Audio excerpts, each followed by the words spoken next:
दोस्तों, एक लड़की देखने में बेहद ही खूबसूरत होती है। वो इतनी ज्यादा खूबसूरत होती है कि गांव मोहल्ले के लड़के उस पर लाइन मारा करते थे, मगर वो किसी को भाव नहीं देती थी। एक दिन की बात है कि उसके पिताजी कहते हैं कि बेटी, तुम्हारी नानी का देहांत हो चुका है और तुम माँ बेटी को मेरे साथ तुम्हारे ननिहाल चल रहा है। वहां पर उनके अंतिम संस्कार की प्रक्रिया हो रही है।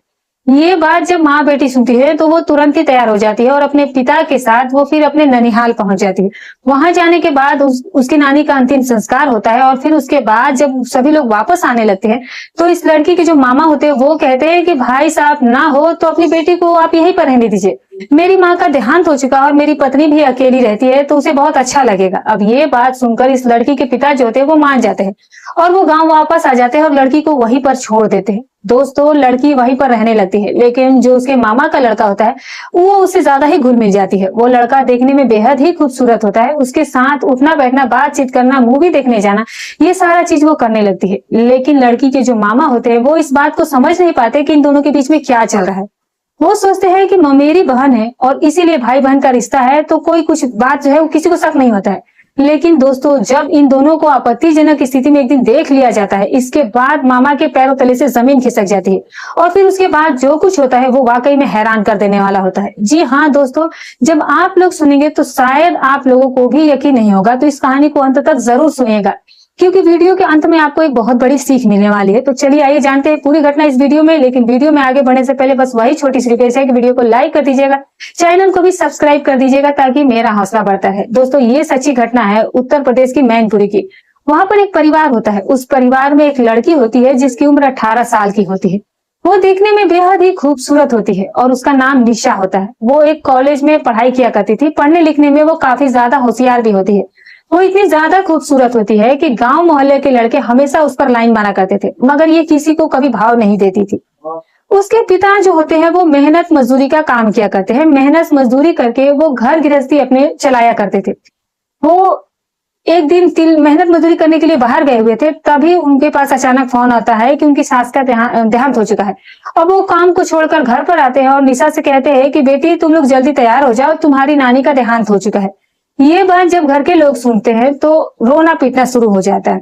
तब जो है निशा के पिता समझाते हैं कि अरे वो बूढ़ी हो चुकी थी और उनकी उम्र भी हो चुकी थी, क्या करती वो, वैसे भी उनकी स्थिति कितनी दिनों से खराब थी, उनकी तबीयत इतनी ज्यादा खराब थी, तो एक ना एक दिन तो वैसे भी सबको जाना है, तो रोने पीटने से क्या होगा। चलो तुम लोग जल्दी से तैयार हो जाओ, हम लोगों को अभी तुरंत तुम्हारे ननिहाल निकलना है।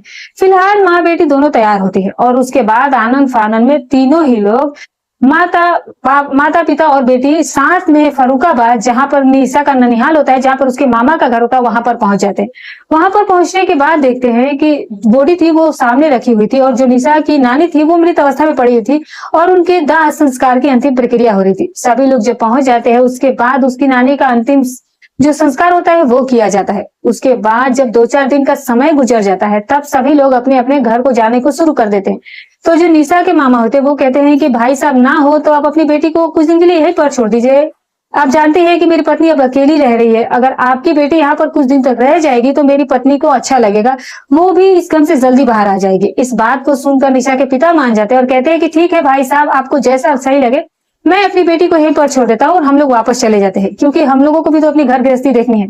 तो उसके बाद निशा के पिता और माता दोनों वहां से चले जाते हैं और निशा वहीं पर रहने लगती है। निशा के मामा का एक लड़का होता है जो कि देखने में काफी ज्यादा हैंडसम होता है और जिसकी उम्र 23 साल होती है।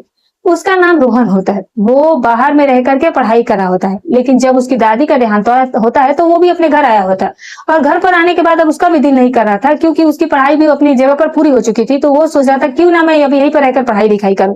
अब दोस्तों, दोनों निशा और रोहन का दोनों का एक ही कॉलेज में एडमिशन करा दिया जाता है और दोनों वहीं पर पढ़ने लगते हैं और धीरे धीरे समय गुजरने लगता है। ये दोनों आपस में प्यार मोहब्बत से बातें किया करते थे, एक साथ मार्केट जाया करते थे, एक साथ कॉलेज जाते, ट्यूशन जाते थे और एक ही साथ मूवी देखने भी चले जाया करते थे। निशा के दिल में प्यार जगना शुरू हो जाता है और रोहन के दिल में भी प्यार जगना शुरू हो जाता है, लेकिन ये दोनों किसी से कुछ बातें नहीं कह पाते थे, बस आपस में एक दूसरे से प्यार जताते रह जाते थे। धीरे धीरे वक्त गुजरता है और करीब 6 महीने का जब समय गुजर जाता है तो एक दिन निशा के पिता निशा के मामा के घर पर पहुंचते हैं और कहते हैं कि भाई साहब, मेरी बेटी को यहाँ पर रहते अब 6 महीने का समय गुजर चुका है अब मेरे घर पर भी अब कोई काम करने वाला नहीं है और मेरी पत्नी की भी तबीयत ठीक नहीं है, तो इसीलिए मैं अपनी बेटी को लेने आया हूँ। उसके मामा पहले तो मना करते हैं, लेकिन जब ये सारी बातें सुनते हैं तो कहते हैं कि ठीक है भाई साहब, आपकी बेटी आप कभी भी ले जा सकते हैं। लेकिन निशा जो थी वो नहीं आना चाहती थी। वो कहती है कि पापा, अभी मेरी पढ़ाई बाकी है और मैं पूरी पढ़ाई कंप्लीट करना चाहती हूँ, उसके बाद जाना चाहती हूँ। लेकिन जो निशा के पिता होते हैं वो नहीं मानते। वो कहते हैं कि बेटी तुम्हें अब घर चलना ही पड़ेगा, क्योंकि वैसे भी तुम यहाँ पर कितने दिनों तक रह सकती हो। निशा अपनी बाप की बात को टाल नहीं पाती और फिर अपने पिता के साथ वापस घर चली आती है। यहाँ आने के बाद निशा फिर जो है वो रोहन को फोन किया करती थी। रोहन से वो बहुत देर तक बातें किया करती थी। कभी कभी वो अपने मामा के घर पर चली जाया करती थी रोहन से मिलने के लिए। दोस्तों, वक्त गुजरता जाता है। एक दिन की बात है कि निशा अपने मामा के यहाँ रोहन से मिलने के लिए गई थी। काफी समय बीत जाता है। जब वो घर पर वापस नहीं आती है तो निशा के पिता जो होते हैं वो निशा को फोन लगाते हैं और कहते हैं कि बेटा तुम कहाँ पर हो। तो निशा कहती है कि पापा, मैं अपने मामा के घर पर आई हूँ और यहीं पर हूँ, और मामा मामी जो है वो कहीं रिलेशन में गए हुए कुछ इमरजेंसी में, तो मैं चाही कि मैं यहीं पर रुक जाऊं। निशा के पिता कहते हैं कि ये तो ठीक बात है, कोई बात नहीं, तुम आज की रात वहीं पर रुक जाओ और सुबह आ जाना। जब निशा को अपने पिता की अनुमति मिल जाती है तो वो वहीं पर ठहर जाती है। दोस्तों, रात बीती है और सुबह सुबह ही निशा के जो मामा होते हैं वो कहीं पर गए हुए थे और वो सवेरे ही घर पर आ जाते हैं। घर पर आने के बाद जब वो दरवाजा खोलते हैं और जब रोहन के कमरे यानी कि जब बेटे के कमरे के पास पहुंचते हैं और निशा को और रोहन को एक ही बेड पर एक ही चादर में आपत्तिजनक स्थिति में देखते हैं तो उनके पैरों तले से जमीन खिसक जाती है। वो चौंक पड़ते हैं। वो तुरंत रोहन को आवाज देते हैं। रोहन हड़बड़ा कर उठता है और उसके बाद वो बाहर निकल जाता है।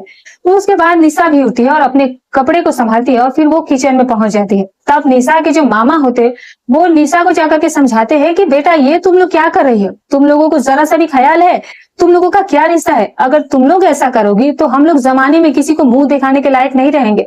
लेकिन इस बात का निशा कोई भी जवाब नहीं देती है। उसके बाद कुछ समय बाद वो निशा जो है वो अपने घर चली आती है। घर वापस आने के बाद ये यहाँ पर भी कुछ भी नहीं बताती है और वहां भी कुछ किसी को पता नहीं चलता। वक्त जो था वो गुजरता जाता है। धीरे धीरे जब समय गुजरा तब जो रोहन के पिता को लगा कि अब मुझे अपने बेटे की शादी कर देनी चाहिए, कहीं अगर इसका कदम बह गया तो फिर हम लोग किसी को मुंह दिखाने के लायक नहीं रहेंगे। वो रोहन से बात करते हैं, लेकिन रोहन कहता है कि मुझे अभी शादी नहीं करनी है। मगर रोहन के पिता कहते हैं कि बेटा, तुम्हें शादी तो करनी ही पड़ेगी, क्योंकि अब तुम्हारी माँ को भी देखने भालने वाला कोई है नहीं, तुम्हारी नानी भी अब इस दुनिया से, दादी भी जा चुके हैं।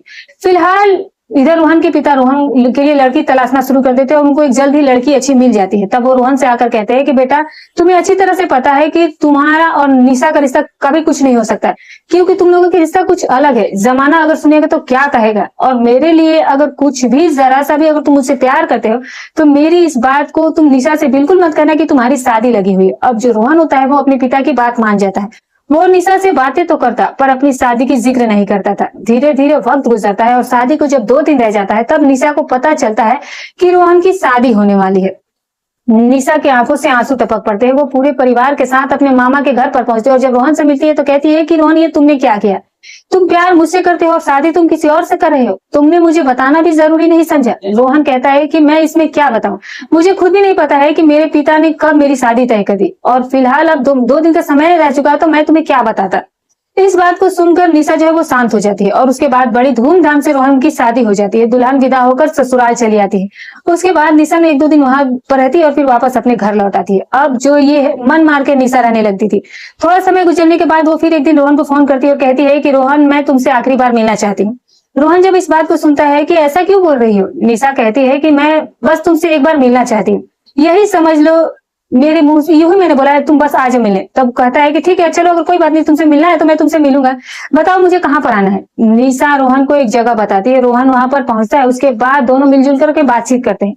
उसके बाद निशा कहती है कि रोहन से कि तुम अपनी पत्नी को छोड़ दो, मैं तुम्हारे बिना जिंदा नहीं रह सकती, मुझे तुम्हारे ही साथ रहना है। लेकिन रोहन निशा को समझाने लगता है कि अब काफी समय गुजर चुका है और तुम ये अब क्या बातें कह रही हो, वैसे भी हमारा तुम्हारा जो रिश्ता है लोग सुनेंगे तो क्या कहेंगे, इसीलिए मैं तुमसे शादी तो नहीं कर सकता। लेकिन निशा मानने को जब तैयार नहीं होती है तो रोहन अपने पिता को फोन करता है, अपने मामा को फोन करता है, अपने मौसा को फोन करता है और सबको वहां पर बुला लेता है।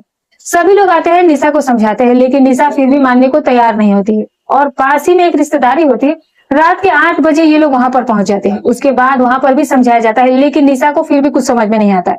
जब निशा देखती है कि अब उसका कोई चारा चलने वाला नहीं है तब कहती है कि ठीक है, मैं जा रही हूँ खेतों की तरफ, फिर मैं घूम घाम कर आ जाऊंगी। लेकिन किसी को क्या पता होता है कि जाने के बाद ये क्या करने वाली थी। जब 2 घंटे का समय गुजर जाता है, निशा वापस नहीं आती, तब निशा का खोजबीन शुरू हो जाता है। जब निशा का खोजबीन शुरू होता है, तब निशा का तभी पता नहीं चलता।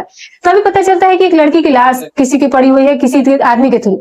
अब इस बात की सूचना जब पुलिस को पड़ती है, तो पुलिस आनन फानन में वहां पहुंचती है और लाश को कब्जे में लेकर पोस्टमार्टम के लिए भेज देती है। उसके बाद जो है, जब लड़की की शिनाख्त की बारी आती है, तब जो निशा के घर वाले होते हैं उनको बुलाया जाता है। और निशा के घर वाले जब आते हैं, तब कहते हैं कि ये तो मेरी बेटी है। जब शिनाख्त होती है, तब पूछताछ किया जाता है कि आखिर क्या मामला था। तब निशा के पिता सारी बात बताने लगते हैं, क्योंकि जब समझा रहे थे तो तब उनको भी सारी बातों का पता चल चुका था। वो कहते हैं कि मेरी बेटी मेरे साले की लड़की से ही प्यार करने लगी थी और वो इसी से शादी करना चाहती थी, लेकिन ये लोग रजामंदी नहीं दिए और हो सकता है इन्होंने ही कुछ किया हो। पुलिस जब उनसे पूछताछ करती है, तब रोहन और रोहन के पिता जो है वो सारी बात बताने लगते हैं कि ये बताइए, मेरे जीजा की वो लड़की है और मैं इसका मामा लगता हूँ और मेरा लड़का इसका मेरा भाई लगेगा। अगर मैं इस रिश्ते को मंजूरी दे देता तो गांव समाज में मेरी क्या इज्जत रह जाती। इसी वजह से रोहन की मैंने शादी करवा दी, ताकि जब इन दोनों की दूरी हो जाएगी तो ये दोनों अपने आप अलग अलग हो जाएंगे। लेकिन मुझे क्या पता था कि ये क्या हो जाएगा। मगर जो निशा के पिता होते हैं वो कहते हैं कि नहीं, ये इन्हीं लोगों का काम है, इन्हीं लोगों ने कुछ किया है, तभी मेरी बेटी जो है इस दुनिया को छोड़कर चली गई है। पुलिस उनको आश्वासन देती है और कहती है कि अगर ये लोग दोषी होंगे तो इनके खिलाफ सख्त सख्त कार्रवाई होगी, आप फिलहाल धैर्य रखिए। दोस्तों, अभी कार्रवाई चल रही और आगे अभी रिजल्ट आना बाकी है। पुलिस छानबीन कर रही है, जो भी दोषी पाया जाएगा उस पर सख्त सख्त कार्रवाई की जाएगी। तो दोस्तों, ये रही कहानी।